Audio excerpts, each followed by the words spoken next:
اس کی خوشی کی انتہا نہ رہی جب شہر کے کسی امیر لڑکے کا لیلا کے لیے رشتہ آیا۔ اس نوجوان کے ٹھاٹ دیکھ کر ہی اس کی بانچیں کھل گئیں۔ تاہم وہ لالچ اور ہرس کی دلدل میں ڈوبتا یہ سوچنے لگا تھا کہ شاید لیلا کے لیے اس سے بھی زیادہ امیر لڑکے کا رشتہ آ جائے، اور پھر ایسا ہو بھی گیا۔ لیکن اس کا بڑھتا لالچ لیلا کی بڑھتی عمر نہیں دیکھ رہا تھا۔ وہ اسے مزید اکسا رہا تھا کہ وہ ابھی انتظار کرے، شاید اس سے بھی اچھی آسامی مل جائے جو ساری زندگی اس کے لیے شراب اور منشیات کا انتظام کرتا رہے۔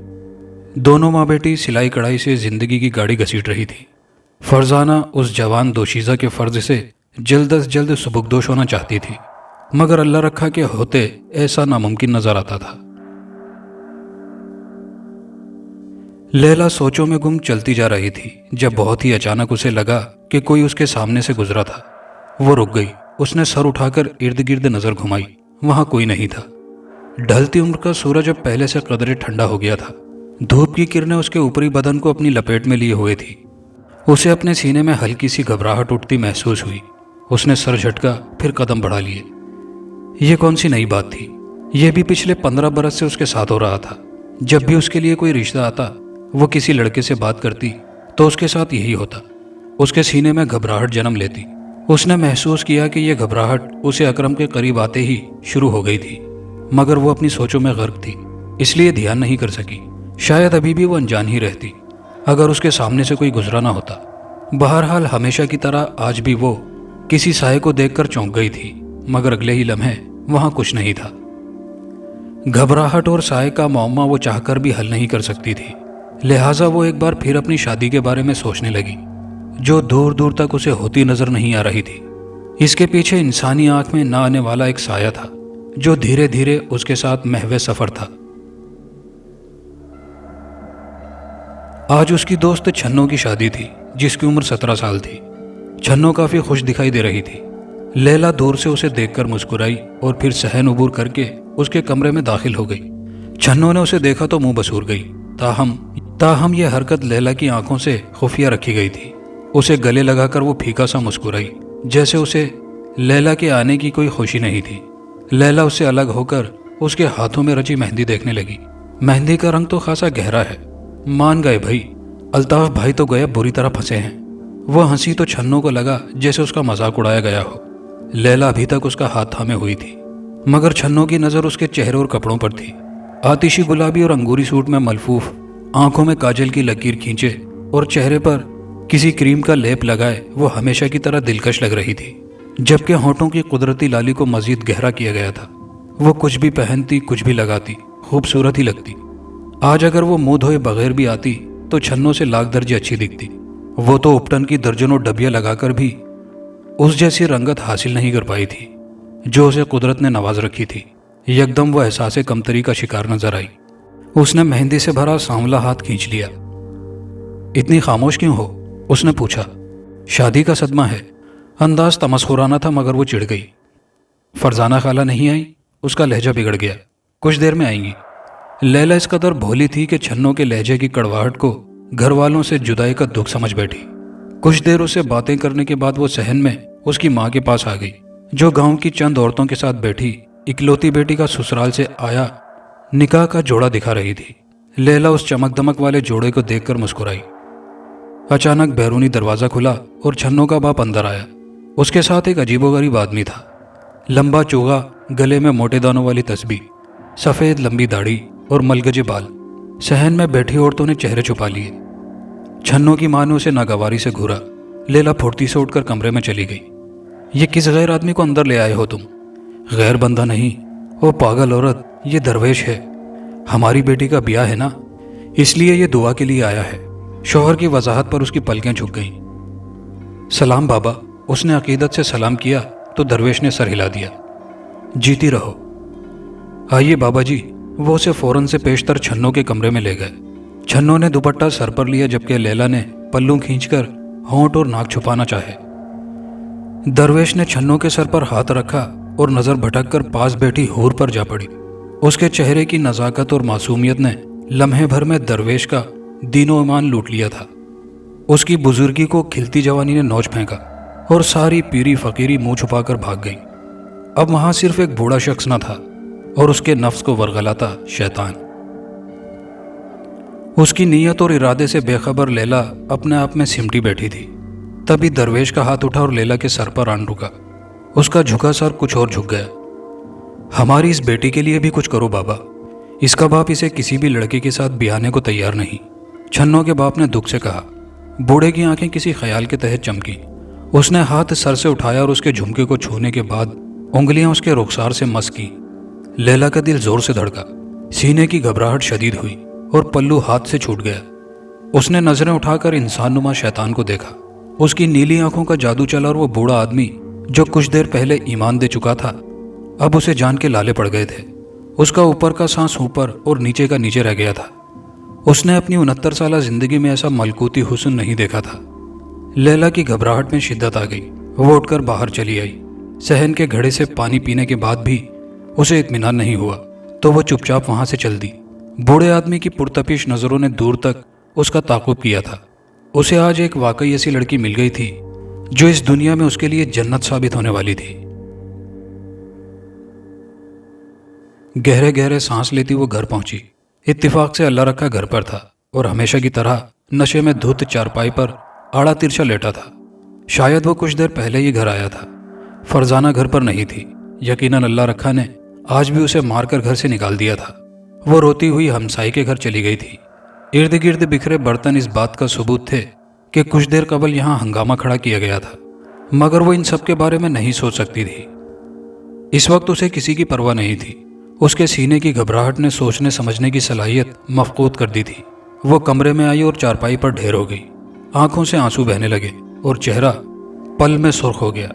اس کی جان پر بنائی تھی۔ یوں لگا جیسے جسم سے روح نکلنے لگی ہو، اور پھر اچانک اسے سکون سا آنے لگا، جیسے کسی نے مرہم لگا کر سارا درد چن لیا ہو۔ اسے نیند آنے لگی اور وہ سو گئی۔ جب آنکھ کھلی تو رات کے 3 بج رہے تھے۔ اس نے اٹھتے ہی اپنا تکیہ اٹھایا اور توقع کے عین مطابق اس کے نیچے بستر پر ڈھیروں گلاب کی پتیاں بکھری تھی۔ پیلے بلب کی روشنی میں وہ کچھ زیادہ ہی خوبصورت دکھائی دے رہی تھی۔ لیلا کے چہرے پر مسکان سج گئی۔ یہ پھول کئی سالوں سے اس کے تکیے کے نیچے پتیوں کی صورت میں بکھرے ملتے تھے۔ انہیں یہاں کون رکھتا تھا وہ نہیں جانتی تھی، حالانکہ اس نے کئی بار فرزانہ سے ذکر کیا تھا، مگر وہ اسے یہ کہہ کر ٹال دیتی کہ ضرور وہم ہوگا، اس کے علاوہ کچھ نہیں۔ یہ سب کہیں نہ کہیں آپس میں جڑتے تھے، مگر لیلا کے لیے عجب مخمصہ تھا جسے حل کرنا ناممکن تھا۔ وہ چارپائی پر لیٹی ان پھولوں کو مٹھی میں لے کر خود پر گراتی گنگناتی جا رہی تھی۔ دور کہیں سائے نے یہ گنگناہٹ بخوبی سنی تھی، اور پھر اس معصوم سائے نے آواز کے ماخذ تک پہنچنے میں دیر نہ لگائی۔ چارپائی پر لیٹی حسیناؤں کی ملکہ خود پر گلاب کی پتیاں گراتی خود بھی ایک پھول لگ رہی تھی۔ وہ مسکراتی رہی تھی، سایہ بھی مسکرانے لگا۔ 15 سال پہلے بھی وہ ایسے ہی اس کی طرف کھینچا چلا آیا تھا، پھر رفتہ رفتہ اس کا عادی ہو گیا اور اب اس سے الگ ہونے کا سوال ہی پیدا نہیں ہوتا تھا۔ جس طرف وہ جاتی تھی اسی طرف عشق جاتا تھا۔ وہ لاکھ منع کرتا، لاکھ سر جھٹکتا، مگر ڈھیٹ ابن ڈھیٹ عشق اس کا ہاتھ پکڑ کر اسی راہ پر لے جاتا جہاں اس کی خوشبو ہوتی، جہاں اس کی پرچھائی ہوتی، جہاں اس کا عکس ہوتا، جہاں اس کا حسن ہوتا، جہاں اس کی جوانی ہوتی اور جہاں وہ خود ہوتی۔ بوڑھا آدمی کوئی درویش نہیں تھا بلکہ ایک سادھو تھا۔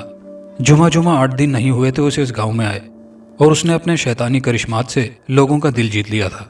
سب اسے عزت مآب سے نوازتے اور اس کے جوتے اٹھانے کو اپنی خوش قسمتی سمجھتے۔ اس کے آستانے پر گاؤں کی عورتوں کا رش لگا رہتا۔ ٹسوے بہاتی اپنے گھروں کا رونا روتی عورتیں تعویذ گنڈوں کے لیے اس کے تمام جائز و ناجائز مطالبات ماننے کے لیے تیار ہو جاتی۔ البتہ جب بوڑھے سادھو نے لیلا کو دیکھا تھا اس پر تو گویا چین کی نیند حرام ہو چکی تھی۔ وہ جلد از جلد اسے آستانے پر لانے کے بعد سہانے خواب دکھا کر اپنی خواہشات کی تکمیل چاہتا تھا۔ اس کا مقصد لیلا جیسی خوبصورت لڑکی کی عزت پر دھبا لگا کر اسے شیطان کے سامنے پیش کر کے کالے جادو کا ایک اہم وار حاصل کرنا تھا، اور یہ یقیناً کئی سال کی ریاضت اور محنت سے بہتر تھا۔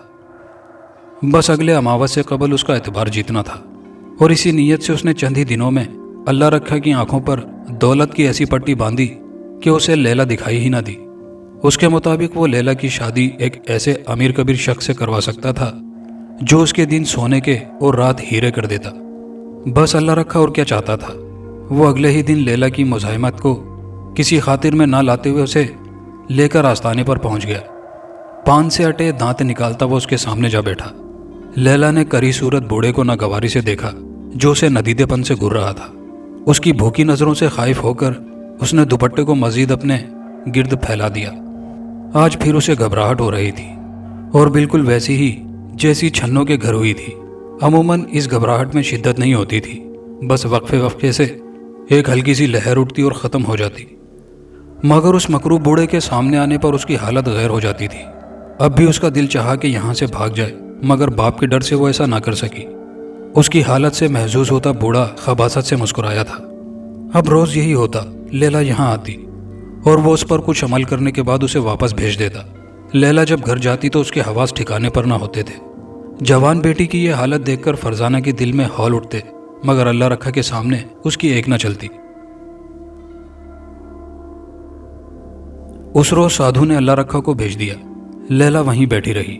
تمام عورتوں کو اس نے نامراد ہی لوٹا دیا اور آستانہ خالی ہو گیا، یہاں تک کہ اس کا خاص چیلا بھی غائب ہو گیا۔ تنہائی میں اس پر شیطانیت سوار ہو گئی۔ اپنے ناپاک ارادوں کو انجام دینے کے لیے وہ لیلا کے قریب کھسکا۔ پہلو میں ادھم مچاتی دھڑکنیں اور ان میں اٹھتی درد کی تیز لہر نے لیلا کو بے کل کر دیا۔ اس کی آنکھوں سے آنسو رواں ہوئے اور سانس دھونکنے کی مانند چلنے لگی۔ وہ پلکیں موندے سہمی بیٹھی ہوئی تھی۔ سادھو نے اس کے پاکیزہ آنچل پر اپنا مکروہ ہاتھ رکھا۔ اس سے پہلے کہ دوپٹہ لڑک کر اس کے بالوں کو بے پردہ کرتا، لیلا نے لمبا سانس لیا اور آنکھیں کھول کر اس بوڑھے کو کھا جانے والی نظروں سے دیکھا۔ اعصاب چٹکنے لگے۔ نہ جانے اس دھان پان سی لڑکی میں اتنی ہمت کہاں سے آئی کہ اس نے اپنا دایاں ہاتھ اس کے سینے پر رکھا تو وہ اچھل کر دیوار میں جا لگا۔ سادھو کی آنکھیں حیرت کی زیادتی سے پھٹ گئی۔ تیری اتنی جرت؟ وہ سنبھل کر اٹھا تو رگوں میں شرارے دوڑنے لگے۔ لیلا اٹھی اور سر پر دوڑ لگا دی۔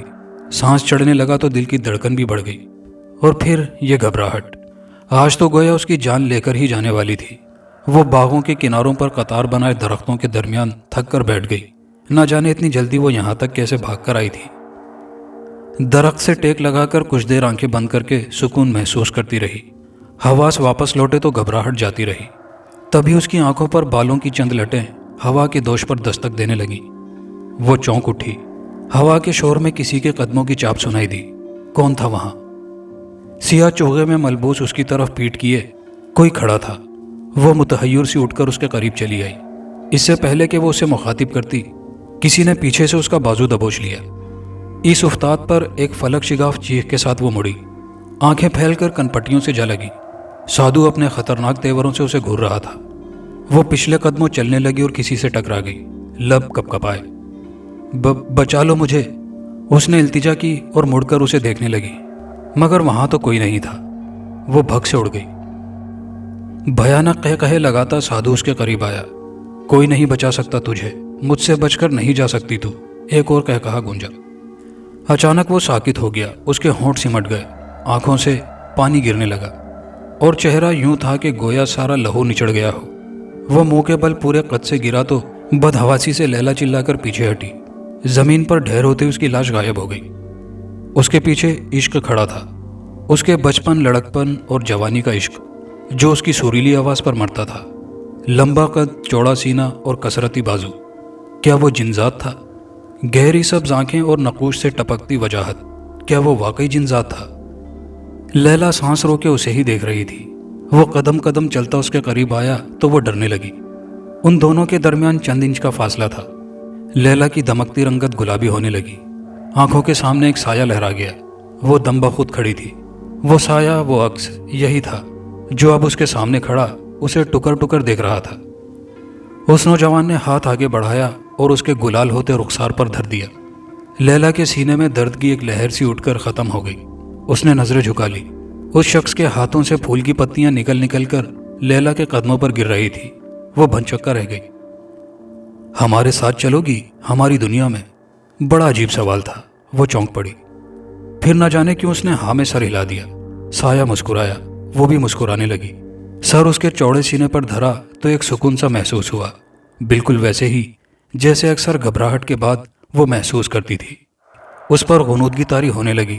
نیند سے بوجھل آنکھوں کو اس نے دانستہ بند ہونے سے نہیں روکا۔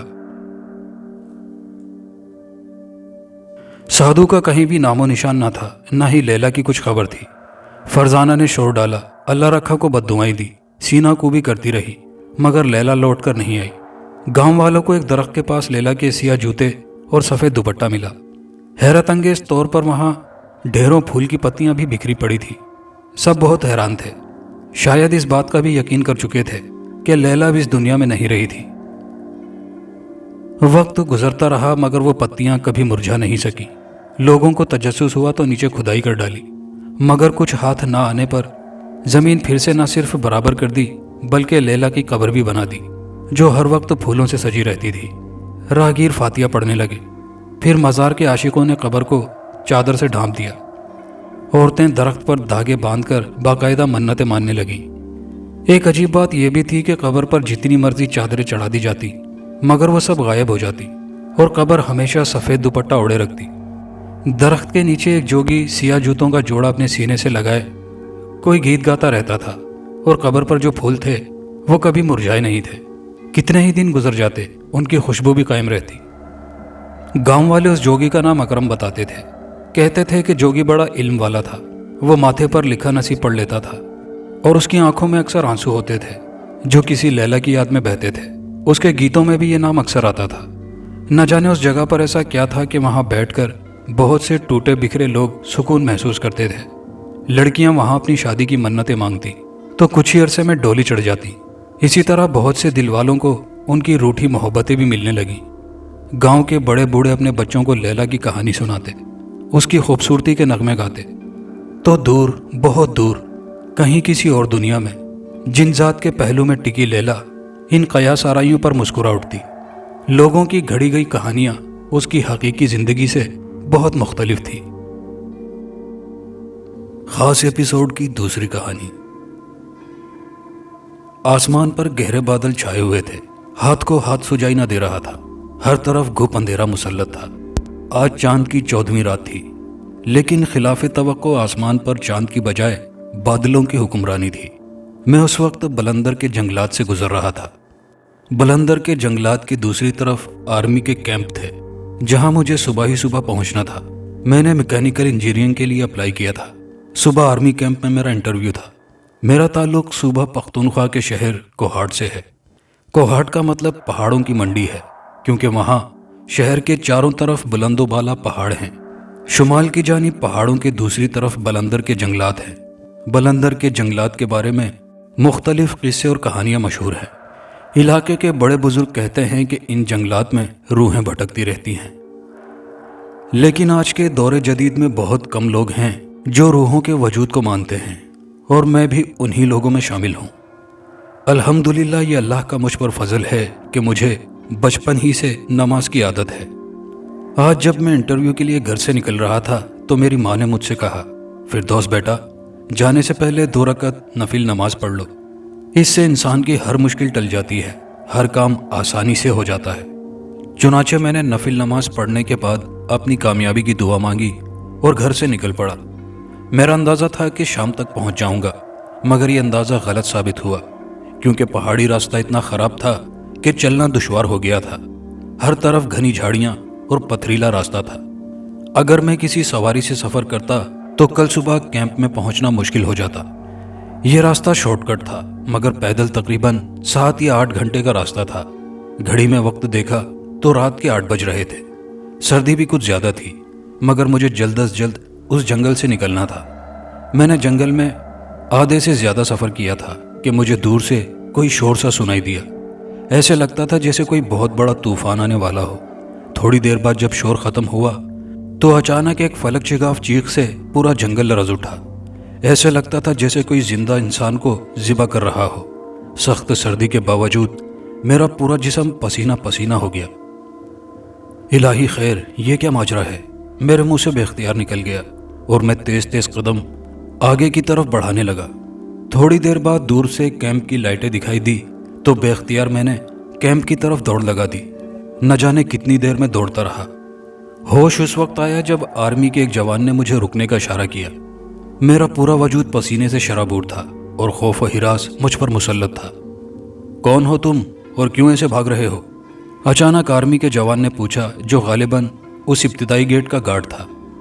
تھوڑی دیر بعد میرے حواس بحال ہوئے تو میں نے کہا، جی میرا نام فردوس ہے اور مجھے انٹرویو کے لیے بلایا گیا ہے۔ اس کے ساتھ ہی میں نے آرمی کی طرف سے بھیجا گیا لفافہ اس کے سامنے کر دیا۔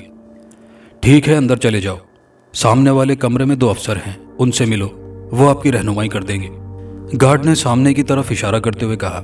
اس کے ساتھ ہی میں نے اس کمرے کی طرف قدم بڑھا دیے۔ یہ ایک بڑا حلنما کمرہ تھا جس کے وسط میں کالی ماتا کا سیاہ خوفناک بت رکھا ہوا تھا۔ بت کے سامنے پنڈت نارائن آنکھیں بند کیے ہوئے کسی عمل میں مصروف تھا۔ اچانک پورا حال ہلنے لگا جیسے کوئی زلزلہ آ گیا ہو۔ تھوڑی دیر بعد جب زمین کا ہلنا بند ہو گیا تو پنڈت نارائن نے جے کالی ماتا کا نعرہ لگا کر سجدے میں گر گیا۔ تب بت کی آنکھیں روشن ہوئی اور ایک خوفناک آواز بت کے منہ سے نکلی، نارائن تیرے عمل سے میں بہت خوش ہوں، بول کیا مانگتا ہے؟ اچانک پنڈت نارائن نے سجدے سے سر اٹھا کر التجا کی، ماتا مہان شکتی چاہیے۔ ایک بار پھر بت کے منہ سے آواز نکلی، نارائن مہان شکتی تجھے مل جائے گی، لیکن اس کے ملنے کے بعد تجھے ہماری ایک شرط بھی پوری کرنی ہوگی۔ تجھے پورن ماشی کی رات انسانی خون سے میرے چرن دھونے ہوں گے، اور یہ عمل اس وقت تک ہوگا جب تک تجھے مہان شکتی مل نہیں جاتی۔ اس کے ساتھ ہی بت کے منہ سے آوازیں نکلنا بند ہو گئی۔ پنڈت نارائن نے جے کالی کا نعرہ لگایا اور کمرے سے باہر جانے لگا کہ اچانک ایک بار پھر زمین ہلنے لگی۔ پنڈت نارائن نے بت کی جانب دیکھا تو بت کی آنکھیں بے نور تھیں۔ یہ کس بدبخت نے ہمارے علاقے میں قدم رکھا ہے؟ یہ کہتے ہی پنڈت نارائن اس حالنما کمرے سے نکل کر سامنے ایک کمرے میں آ گیا۔ یہ غالباً پنڈت نارائن کا رہائشی کمرہ تھا۔ کمرے میں داخل ہو کر پنڈت نارائن نے آنکھیں بند کی اور منہ ہی منہ میں کچھ بڑبڑانے لگا۔ تھوڑی دیر بعد نارائن نے آنکھیں کھول کر سامنے دیوار پر پھونک دیا تو دیوار پر فلم جیسا ایک خاکہ نمودار ہوا۔ ایک جوان لڑکا کندھے پر بیگ اٹھائے جنگل میں تیز تیز قدم اٹھاتا ہوا جا رہا تھا۔ نیا بندہ، پنڈت نارائن کے منہ سے نکلا، اور پھر اپنے دونوں ہاتھوں سے 3 بار تالی بجائی۔ تھوڑی دیر بعد سامنے ایک خوفناک قسم کی مخلوق موجود تھی۔ گرو مجھے کیوں بلایا ہے؟ نرما ہمارے علاقے میں کوئی لڑکا آیا ہے، اسے پکڑ کے لا، میں اس کے خون سے کالی کے چرن دھوؤں گا، اور اس کے بعد اس لڑکے کا دل اور کلیجہ تو کھا لینا۔ جا اور اس لڑکے کو ہمارے پاس لے کر آ۔ نارائن نے اس عجیب الخلقت مخلوق کو حکم دیا، جیسے آپ کا حکم۔ یہ کہتے ہی وہ اپنی جگہ سے غائب ہو گیا۔ سلام سر، کمرے میں داخل ہوتے ہوئے میں نے کہا۔ سامنے 2 آفیسر بیٹھے ہوئے تھے۔ وعلیکم سلام کہتے ہی انہوں نے مجھے کرسی پر بیٹھنے کا اشارہ کیا۔ جی میرا نام فردوس ہے اور کل میرا انٹرویو ہے۔ اس کے ساتھ ہی میں نے لفافہ ان کے سامنے کر دیا۔ تھوڑی دیر بعد ایک افسر مجھ سے مخاطب ہوا، جوان ہم آپ کی انٹری کر دیتے ہیں، آپ ساتھ والے کمرے میں چلے جائیں، وہاں اور بھی کینڈیڈیٹ ہیں، رات وہاں آرام کریں، انشاءاللہ صبح انٹرویو ہوگا۔ شکریہ سر، یہ کہتے ہی میں کمرے سے نکل گیا۔ صبح انٹرویو شروع ہوا۔ شکر ہے کہ میرا نمبر جلدی آ گیا۔ بہرحال انٹرویو سے فارغ ہوا تو تقریباً دن کے 11 بج رہے تھے۔ ہم سب کو اگلے 7 ماہ کی تاریخ کو بلا لیا گیا تھا۔ اب مجھے واپس گھر جانا تھا، لیکن اب میں سوچ رہا تھا کہ کس راستے سے جاؤں، لیکن رات والے واقعے سے میں گھبرا گیا تھا، اس لیے میں نے گاڑی میں جانا پسند کیا۔ تقریباً شام 7 بجے میں گھر پہنچ گیا، لیکن دروازے کو تالا لگا ہوا تھا۔ میں حیران تھا کہ گھر کے لوگ کہاں چلے گئے، لیکن جب میری نظر جانو کاکا کے گھر پر پڑی تو میں حیران رہ گیا، کیونکہ لوگ جوک در جوک جانو کاکا کے گھر میں داخل ہو رہے تھے۔ یا اللہ خیر، یہ کیا ہوا؟ میں بڑبڑاتا ہوا جانو کاکا کے گھر کی طرف چل پڑا۔ جانو کاکا کے گھر کے ساتھ ہی ان کا حجرہ تھا۔ حجرے میں محلے کے سارے بڑے بزرگ جوان سب جمع تھے کہ اچانک ابو کی نظر مجھ پر پڑی۔ فردوس بیٹے آؤ، میں نے سلام کیا اور ایک سائڈ پر دوستوں کے ساتھ بیٹھ گیا۔ میرے ابو کا نام دوست محمد ہے اور میرے دوستوں میں شیراز یعنی شیری، اکبر خان، خالد اور اعجاز شامل ہیں۔ میں نے شیری سے پوچھا، شیراز کیا ہوا؟ شیراز نے مجھے جو کچھ بتایا تو میں حیران رہ گیا۔ وجہ یہ تھی کہ کسی نے جانو کاکا کے چھوٹے بیٹے کو قتل کر دیا تھا۔ وہ رات سے غائب تھا۔ گاؤں والوں نے مل کر اسے بہت ڈھونڈا۔ آخر دوپہر کو اس کی لاش بلندر کے جنگلات کے نزدیکی پہاڑی پر ملی۔ لاش کی حالت بہت خراب تھی، سر دھڑ سے الگ تھا، لاش کے سینے سے کلیجہ اور دل غائب تھا۔ غرض کے لڑکے کا پورا جسم بھنبوڑا گیا تھا۔ لاش کی مخدوش حالت دیکھ کر ہر آدمی حیران و پریشان تھا۔ عصر کے بعد لاش کو دفنا دیا گیا تو ہم سب گھر والے واپس آ گئے۔ ابو نے مجھ سے پوچھا، فردوس بیٹا یہ بتاؤ تمہارا انٹرویو کیسا رہا؟ الحمدللہ انٹرویو بہت اچھا ہوا اور ہمیں اگلے ماہ کی 7 تاریخ کو بلایا ہے۔ میں نے جواب دیا، اچھا بیٹے تم تھک گئے ہوگے، اب جا کے سو جاؤ۔ پنڈت نارائن اپنے کمرے میں بے چینی سے ٹہل رہا تھا کہ اچانک کمرے میں دھواں سا پھیل گیا، اور جب دھواں چھٹا تو ایک کری شکل مخلوق نظر آئی۔ اس کا سارا وجود خون میں نہایا ہوا تھا۔ اس عجیب الخلقت مخلوق کے منہ سے ایسی آوازیں نکل رہی تھی جیسے وہ بہت زیادہ تکلیف میں ہو۔ نرما، یہ کیا ہوا تجھے؟ اور وہ لڑکا کہاں ہے جس کے لیے میں نے تجھے بھیجا تھا؟ گرو، وہ لڑکا بہت خطرناک ہے۔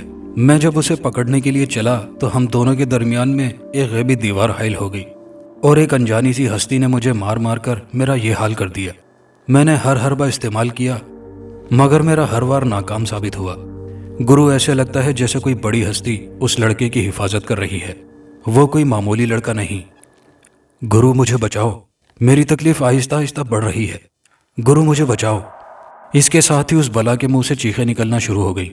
وہ بہت خوفناک انداز میں چیخ رہا تھا، گرو مجھے بچاؤ، تمہیں کالی کا واسطہ، مجھے بچا لو۔ پنڈت نارائن نے آنکھیں بند کر کے کچھ پڑھنا شروع کر دیا۔ تھوڑی دیر بعد جب نارائن نے آنکھیں کھولی تو اس کی آنکھیں انگاروں کی مانند سرخ تھی۔ اس نے فوراً نرما کی طرف پھونک ماری، لیکن اس پھونک کا اس پر کچھ اثر نہ ہوا، الٹا وہ زور زور سے چیخنے لگا۔ پنڈت نارائن نے مختلف عمل کیے لیکن اس کا ایک عمل بھی کارگر ثابت نہ ہوا کہ اچانک نرما کے بدن سے آگ کے شعلے بلند ہوئے اور تھوڑی دیر میں اس کا وجود راکھ کا ڈھیر بن گیا۔ پنڈت نارائن حیران تھا کہ آخر نرما کے ساتھ کیا ہوا، اس کی سمجھ میں کچھ نہیں آ رہا تھا۔ نارائن فوراً کالی کے بت کے سامنے بیٹھ گیا اور آنکھیں بند کر کے کچھ پڑھنے لگا۔ تھوڑی دیر گزرنے کے بعد بت کے منہ سے خوفناک آواز نکلی، نارائن کیا بات ہے؟ کیوں بے وقت مجھے پریشان کر رہا ہے؟ جے کالی ماں کا نعرہ لگا کر نارائن نے کہا، ماتا، نرما کے ساتھ کیا ہوا؟ ماتا میری مدد کرو۔ تھوڑی دیر بعد بت کے منہ سے آواز نکلی، نارائن، نرما کو کسی غیبی طاقت نے ختم کر دیا ہے، اور میرے علم کے مطابق اسی لڑکے کے ہاتھوں تیرا خاتمہ بھی ہوگا۔ نارائن، اس سے پہلے کہ وہ تجھے ختم کر دے تو اسے ختم کر دے۔ کالی، میں اسے کیسے ختم کر سکتا ہوں؟ نارائن نے پوچھا۔ نارائن، تیرے پاس پورنی ہے، تو کس طرح اسے ختم کرے گا؟ یہ تیرا کام ہے۔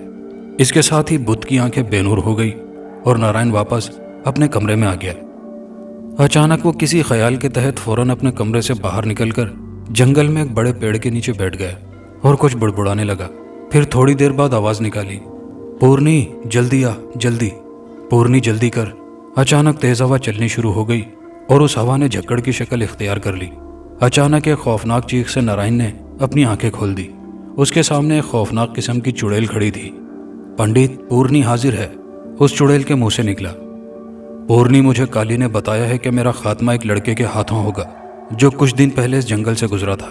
میں نے اسے مارنے کے لیے نرما کو بھیجا تھا کہ وہ اسے ختم کرے، لیکن الٹا لڑکے نے نرما کو ختم کر دیا۔ لیکن مرنے سے پہلے نرما نے مجھے بتایا تھا کہ کوئی غیبی قوت لڑکے کی رہنمائی کر رہی ہے۔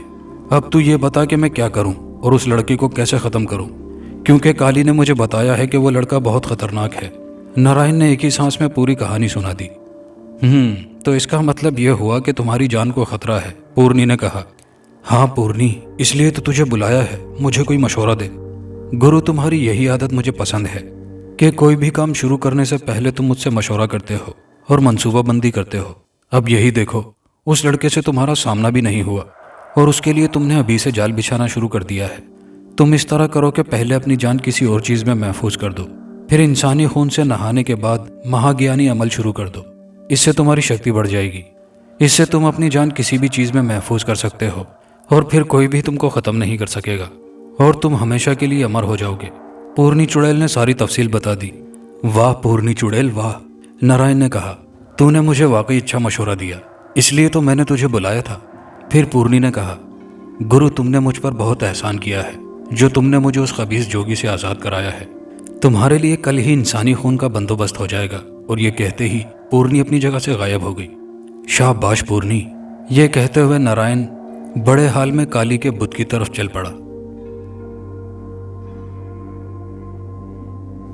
میں بہت خوش تھا کیونکہ آج میری کزن صوبیہ ہمارے گھر آ رہی تھی۔ صوبیہ اور میں دونوں بچپن سے ہی اکٹھے ہی پلے بڑے تھے۔ صوبیہ کے والد سرکاری افسر تھے، ان کا تعلق محکمہ وابڈا سے تھا۔ جب صوبیہ کے والد کا تبادلہ پشاور ہو گیا تو ان کی پوری فیملی پشاور شفٹ ہو گئی۔ آج بہت عرصے بعد وہ لوگ ہمارے گھر آ رہے تھے۔ میں بہت خوش تھا کیونکہ میں اور صوبیہ ایک دوسرے سے حد درجہ پیار کرتے تھے۔ میں سارا دن گھر میں پڑا ان لوگوں کا انتظار کر رہا تھا۔ آخر خدا خدا کر کے یہ انتظار بھی ختم ہوا اور باہر دروازے پر دستک ہوئی۔ جب میں دروازہ کھول کر باہر نکلا تو سامنے انکل سلیم اور چاچی فوزیہ تھے اور ان کے پیچھے میری کل کائنات صوبیہ کھڑی تھی۔ میں نے انکل اور چاچی کو سلام کیا اور انہیں اندر لے آیا۔ گھر کے سب لوگ بہت گرم جوشی سے ان سے ملے۔ تھوڑی دیر ادھر ادھر کی گپ شپ ہونے لگی کہ اچانک انکل سلیم نے ابو سے پوچھا، بھائی جان میں نے سنا تھا کہ جانو کاکا کے بیٹے کو کسی نے قتل کر دیا ہے۔ ہاں سلیم میاں، جانو کاکا کے بیٹے کا بہت برا حال تھا۔ لاش کی حالت بہت خراب تھی۔ لاش کو دیکھ کر لوگوں پر سکتہ طاری ہو گیا تھا۔ ہر آدمی اپنی اپنی جگہ حیران و پریشان تھا۔ بھائی جان شام کو انشاءاللہ دعا کے لیے جانو کاکے کے ہاں چلیں گے، انکل سلیم نے کہا۔ ہاں ہاں کیوں نہیں سلیم میاں، ضرور چلیں گے۔ شام کو انکل سلیم اور ابو دونوں جانو کاکا کے ہاں چلے گئے تو مجھے موقع مل گیا کہ صوبیہ سے جی بھر کے باتیں کروں کیونکہ وہ اکیلی لان میں بیٹھی ہوئی تھی۔ کیسی ہو صوبیہ؟ میں نے کہا۔ فردوس آؤ بیٹھو، کیسے ہو؟ صوبیہ نے پوچھا۔ بس کسی کی یاد کے سہارے زندہ ہوں، میں نے کہا۔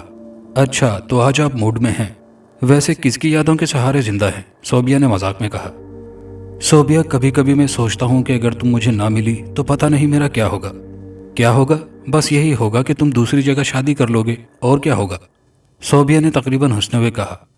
صوبیہ کی بچی، تمہیں شرم نہیں آئی یہ کہتے ہوئے؟ ارے آپ تو غصہ کر رہے ہیں، میں تو مذاق کر رہی تھی، اور شرم تو غیروں سے کی جاتی ہے، تم تو میرے اپنے ہو، صوبیہ نے اندازے دل ربائی سے کہا۔ ابھی ہم یہ باتیں کر رہے تھے کہ سامنے سے لون کی طرف چاچی فوزیہ اور امی آ رہی تھی۔ میں نے صوبیہ سے کہا، یہ دیکھو کباب کی ہڈیاں ہماری طرف ہی آ رہی ہیں۔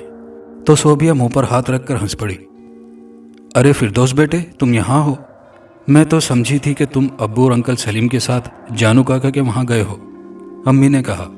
امی جان، ابو نے مجھے خود گھر پر رہنے کے لیے کہا تھا، کہہ رہے تھے کہ صوبیہ اکیلی بور ہو جائے گی، اس لیے تم اس کے ساتھ رہو۔ میں نے صوبیہ کو آنکھ کا اشارہ کرتے ہوئے کہا۔ امی سے کہا تو صوبیہ نے بڑی مشکل سے اپنی ہنسی روکی اور اخبار سے چہرے کو چھپا لیا۔ شیطان، میں تمہیں بہت اچھی طرح جانتی ہوں کہ کون بور ہو رہا تھا، تم یا وہ؟ امی نے کہا تو میں نے اپنا سر جھکا دیا۔ فردوس، میں ماں ہوں، اور ماں کے چہرے پر ہی نہیں دل میں بھی آنکھیں ہوتی ہیں۔ ابھی امی نے یہ بات کی ہی تھی کہ ابو اور سلیم انکل بھی آ گئے۔ ہاں بھائی، کیا باتیں ہو رہی ہیں؟ ابو نے کہا۔ تمہاری صوبیہ بیٹی بور ہو رہی تھی اور آپ نے اس کی بوریت دور کرنے کے لیے اس کے پاس فردوس بیٹے کو روکے رکھا، بس یہی باتیں ہو رہی تھی۔ امی نے ہنستے ہوئے ابو کی بات کا جو اب جواب دیا اور بے اختیار ابو کے منہ سے قہقہا نکل گیا۔ ارے بھائی، کسی نے کیا خوب کہا ہے کہ بلی سے دودھ کی حفاظت کی کوئی امید نہیں رکھنی چاہیے، اور اس بات پر سب کے قہقہے بلند ہو گئے۔ باتیں کرتے ہوئے کافی دیر ہو گئی تو امی نے کہا، بھائی رات بہت ہو گئی ہے، سلیم اور فوزیہ بھی تھکے ہوئے لگ رہے ہیں، میرا خیال ہے سونا چاہیے، باقی باتیں کل ہوں گی۔ سب لوگوں نے امی کی بات کی تائید کی اور اپنے کمروں کی طرف چل پڑے۔ میں بھی اپنے کمرے میں آ گیا اور پاگلوں کی طرح ہنسنے لگا کیونکہ بار بار صوبیہ کا مسکراتا چہرہ میرے سامنے آ جاتا۔ نیند میری آنکھوں سے کوسوں دور تھی، بس بستر پر کروٹیں بدلتا رہا۔ آخر خدا خدا کر کے نیند بھی آ گئی، مگر صبح ایک بری خبر نے مجھے پریشان کر دیا کیونکہ قمر زمان کو کسی نے قتل کر دیا تھا۔ قمر زمان بہت اچھا جوان تھا، اس کی کوہاٹ شہر میں ہنگو روڈ پر دکان تھی۔ ماں باپ کا اکیلا ہی سہارا تھا۔ اس کی ماں بھی یہ صدمہ برداشت نہ کر سکی اور اپنے خالق کے حقیقی سے جا ملی۔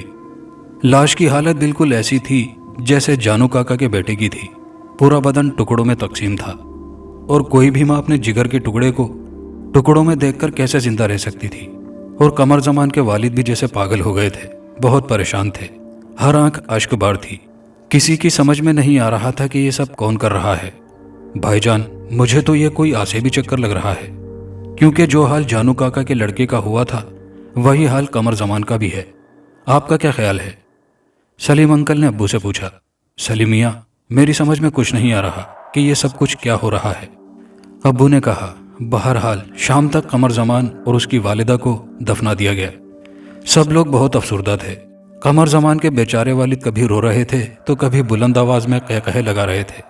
اب تو لاشوں کا سلسلہ شروع ہو گیا تھا، روزانہ کوئی نہ کوئی قتل ہو جاتا اور اس کی لاش بلندر کے پہاڑی پر ملتی اور سب کو ایک ہی طریقے سے قتل کیا جاتا۔